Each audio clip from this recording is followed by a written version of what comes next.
Welcome to Surfside Stories. I am so lucky today to have this beautiful, talented singer, artist here in the studio.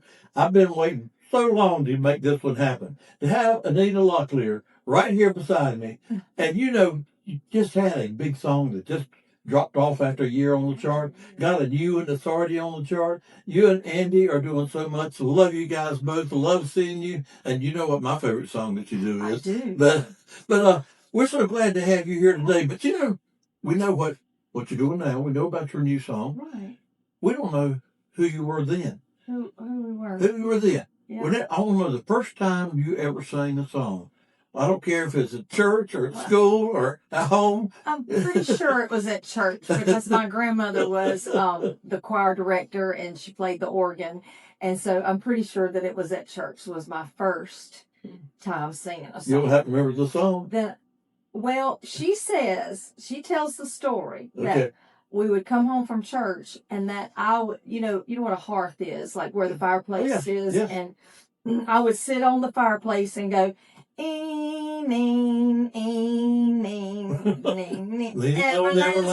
I didn't know all the words. I couldn't pronounce all the words. I was really little, doing that. So I guess that's probably the first words that came out of my mouth was leaning on the everlasting arms. And then, I got into pageants in high school and, because it gave me an opportunity to sing. Because in Nahunta, North Carolina, which is outside of Goldsboro, there's not a lot of places to entertain back then. So tell me, where did you grow up? I grew up in Nahunta, North Carolina. Yeah, where? Nahunta. Nahunta. Can you give us a clue on where we can find that? That's exactly right. It is a small community outside of the Pikeville, Fremont area. Okay. Down outside of Goldsboro. Okay. And so that was my stomping ground. And I went to school at Mount Olive College. For college. Went there. And what did you do at school? What did you study? Music. I studied can't music. imagine that. Yeah, I studied music and business, and I was in a group, the Mount Olive College Singers, and we all performed around the whole state, doing fundraisers for the college. Well, it was just like an acapella group. Did you have No, we had music. Backup tracking and piano playing, I guess. Yeah, we did. That was a little show troupe, and we had little props and things like that. But how long did you do that? Oh, I was there 2 years at Mount 2 years. That's great. That's a lot of traveling. Yes, it was. Especially trying to study too. Yes, it was. And studying as well. Yeah, it was. What type of music did you do there? Oh, I took classical music, actually. Trained vocally, did voice lessons and trained vocally on classical music. But we did a lot of show tunes. That explains so much. Is it? For me. It does. Oh, okay. Yeah.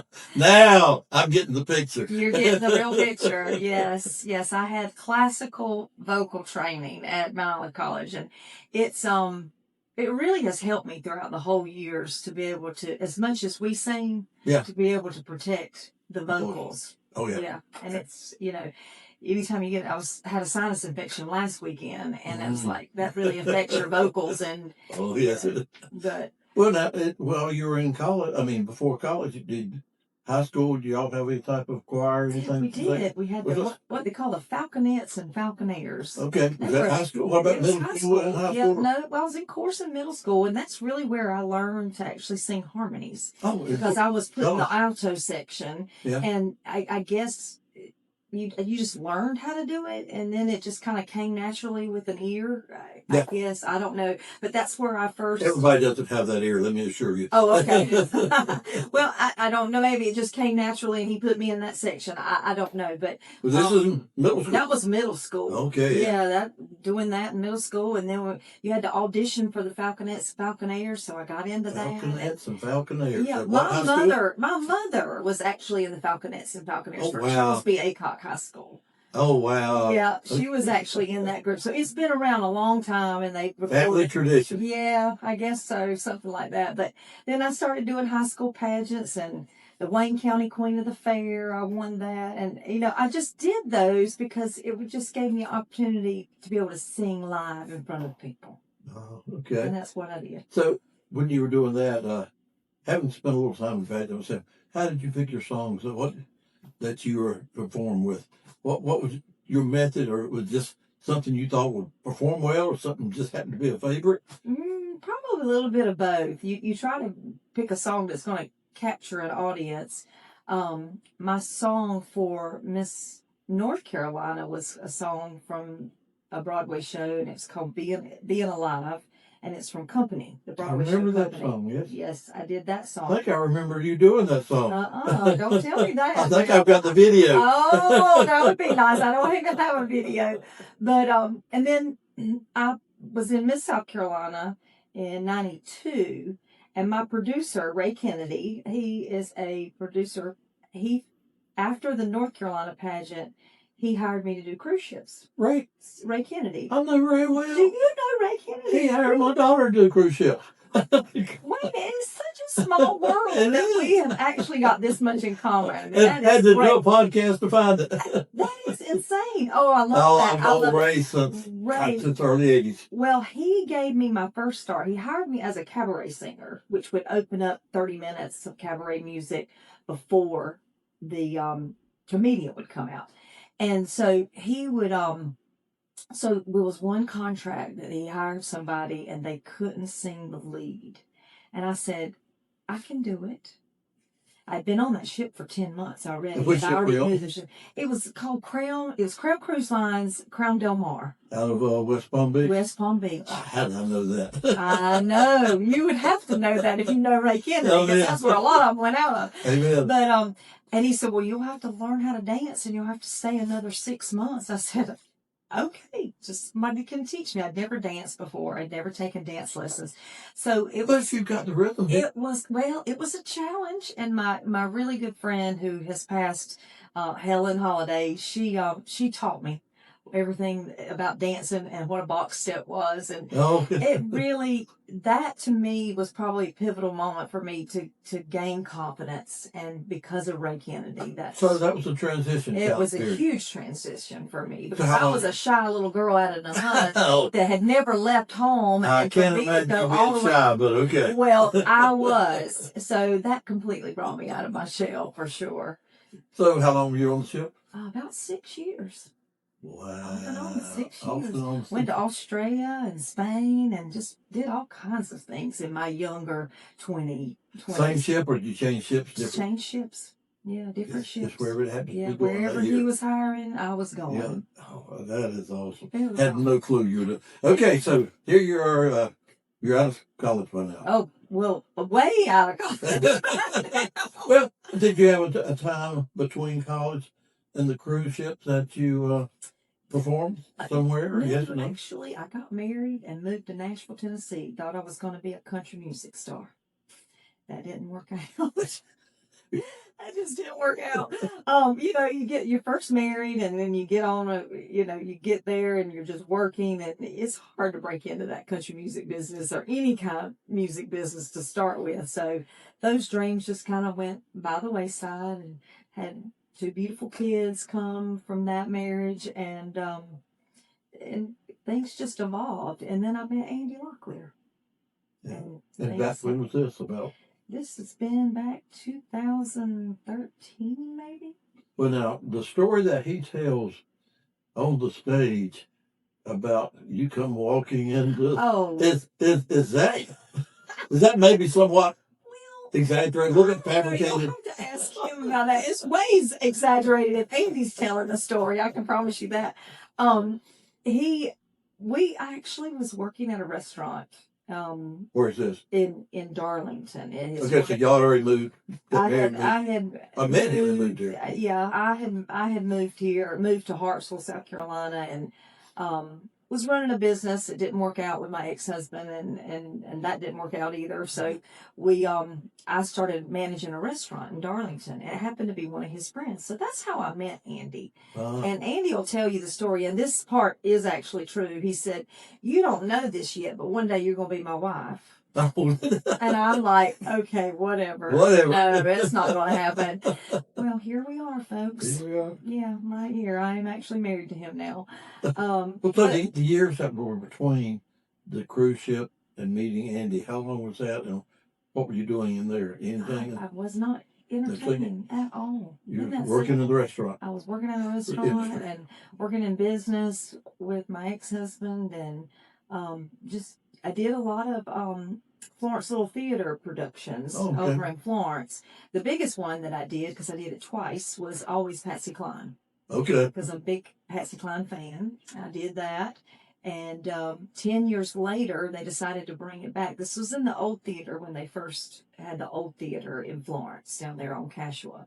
And 10 years later, once they built the new theater, they wanted to revive that again. And so the same girl, Scarlett Knight, we both played those roles in that Always Patsy Cline show, and we went and auditioned again. Did your time in Nashville influence your decision to do that role?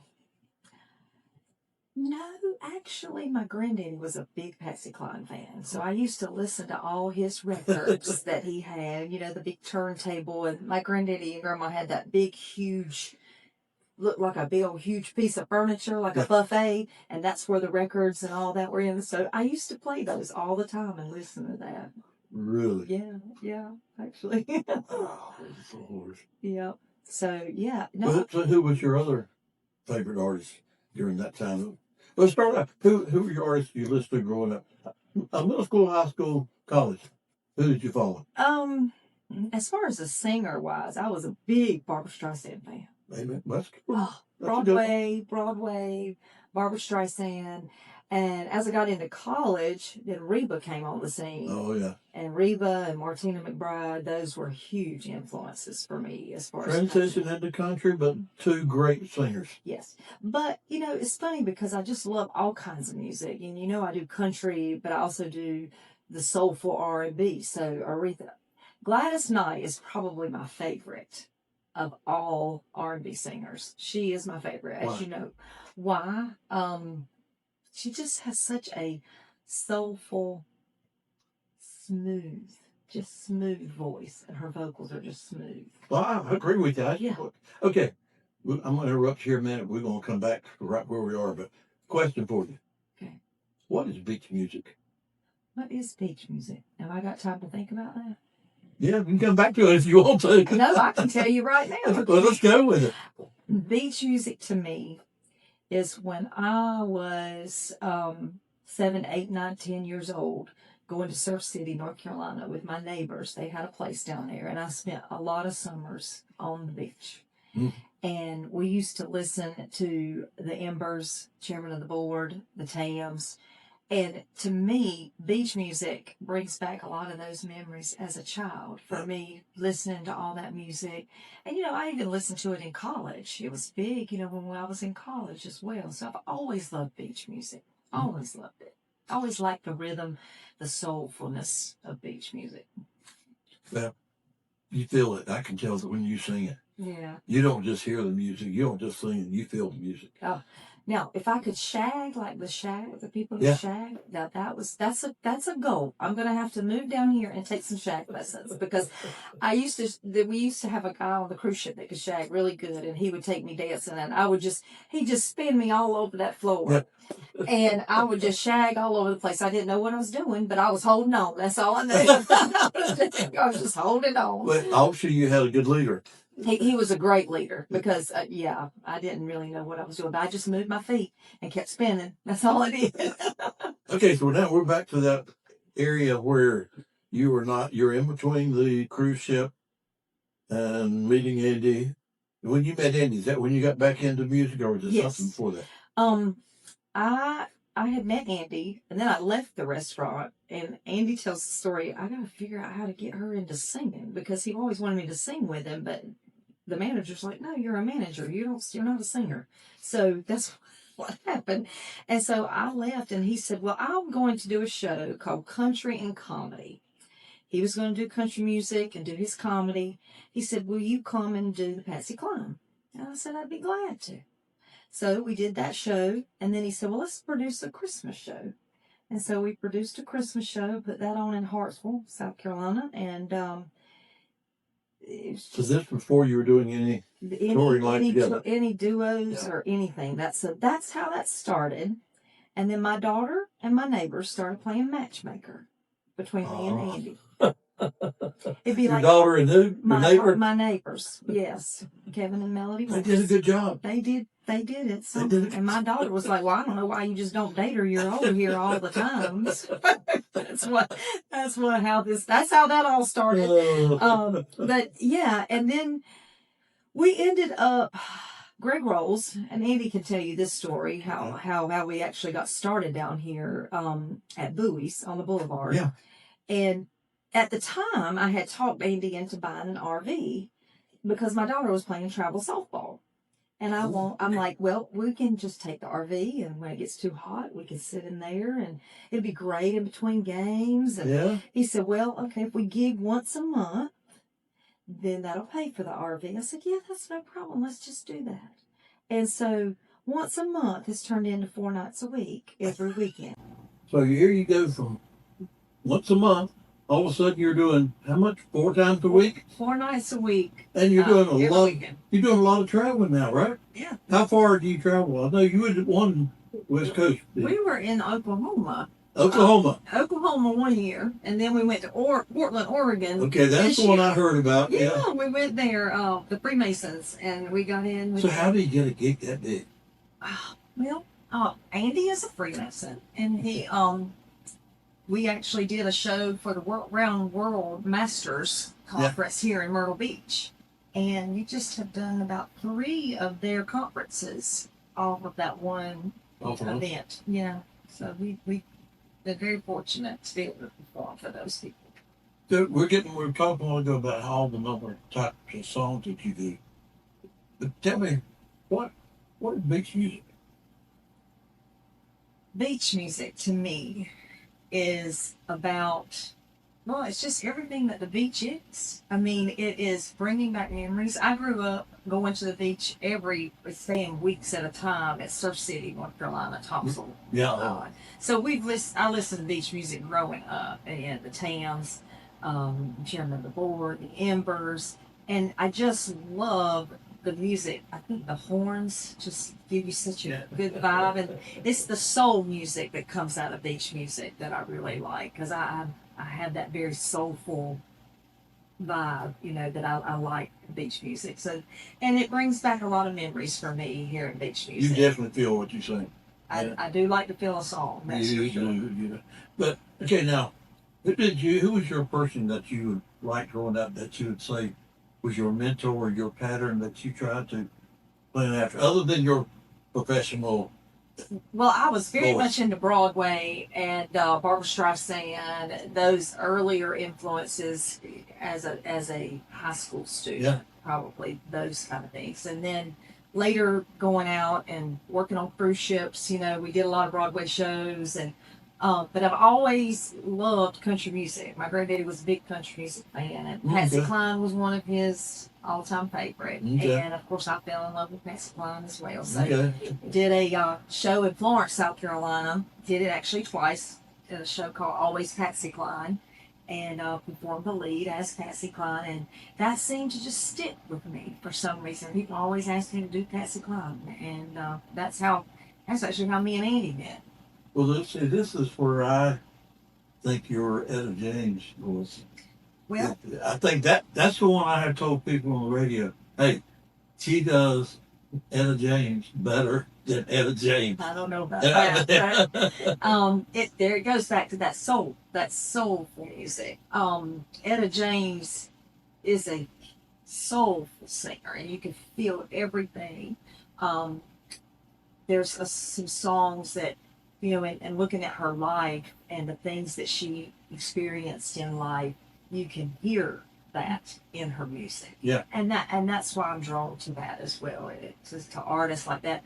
I would say that Gladys Knight is probably my favorite as well, in her, with her tone, her vocals, her music, her charisma on stage. I just love all that soulful kind of music. Well, you got to tell us a little bit about this new song. Now, Andy wrote the song, right? Yes, Andy wrote the song. Tell me what the song's about and how you feel when you're singing this song. It's funny because Andy and I have 2 different versions of what the song is about. His version, how he wrote it and what he was writing from perspective, and then what I feel like when I hear the song. when you come to the beach, you just forget about all your cares when you're on vacation, and it's just you're relaxed and you just feel young again. Yeah. And when we were performing the songs on stage, and I would get off the stage and I'd be like, Andy, I feel like I'm 17 years old again singing these songs I haven't sung in years, and it brings back those memories. So this song is about being young again. We all have gotten older. And I just had a birthday last Thursday. Oh. It's my last year. I forgot to sing you happy birthday. Thank you. It's my last year of my 50s. Anyway, we're going to talk about that no more. Let me tell you, you don't even look close to that. Oh, thank you very not. much. But, it brings back the memories of being at the beach and just you feel young while you're here. You don't really think about an age. Yeah. Because, and this is part of Andy's, I'm going to steal it a little bit. I see the people who are still dancing in their 70s and 80s that are out there dancing on that dance floor and shagging like they have no hip problems, they can still do it. I wish I could do that. I mean, I just love watching the shaggers dance. There again, you're going to have to get some lessons. Where's the best place to get lessons? I think down at, is it Fat Harold's something again? I think that's really, anywhere in North Myrtle Beach is a great, but I think Fat Harold's is a great place. Yeah. They've also got a pretty good girl over in the Ducks that teaches sometimes too. Oh, does she really? Yeah, they have. I just need to get moved down here so I can take some during the week. It's not like you don't know people down here already. Yep, that's because right. you really do. Yeah. Well, just tell us right quick what you see the next year or two. Well, we are trying to move down here actually to Oh, the beach. okay. And our plans are to just keep growing and keep singing and keep entertaining people. And we like to make people happy. We like to make them laugh and just have a good time at our shows and feel young again.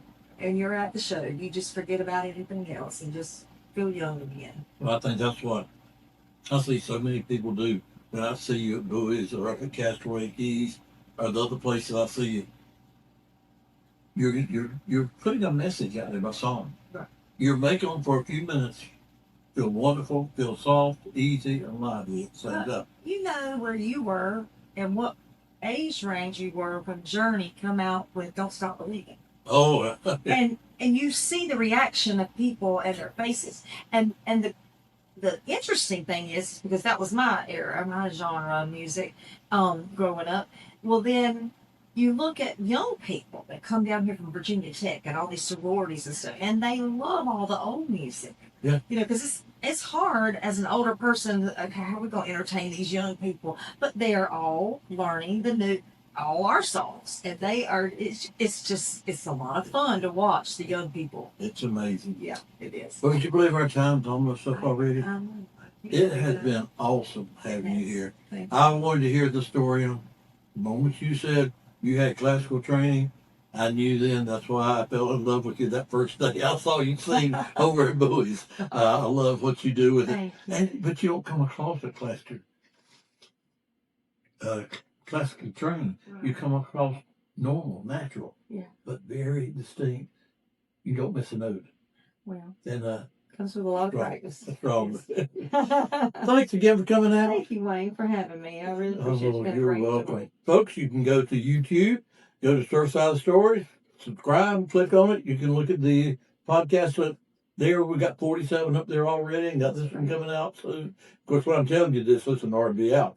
Also, you can go to explorenmb.com and see it. You can also go to Facebook, go to Surfside Stories page. And you can also go to Roku TV, Beach Music Channel. They just under new ownership. In fact, they called me today, and they've got everything back up to date and running again. And you go see some additions to the Beach Music TV that I think are going to be really good. But thanks again, folks, for tuning in. Thank you so much for coming. See you next week. Everybody. Thank you.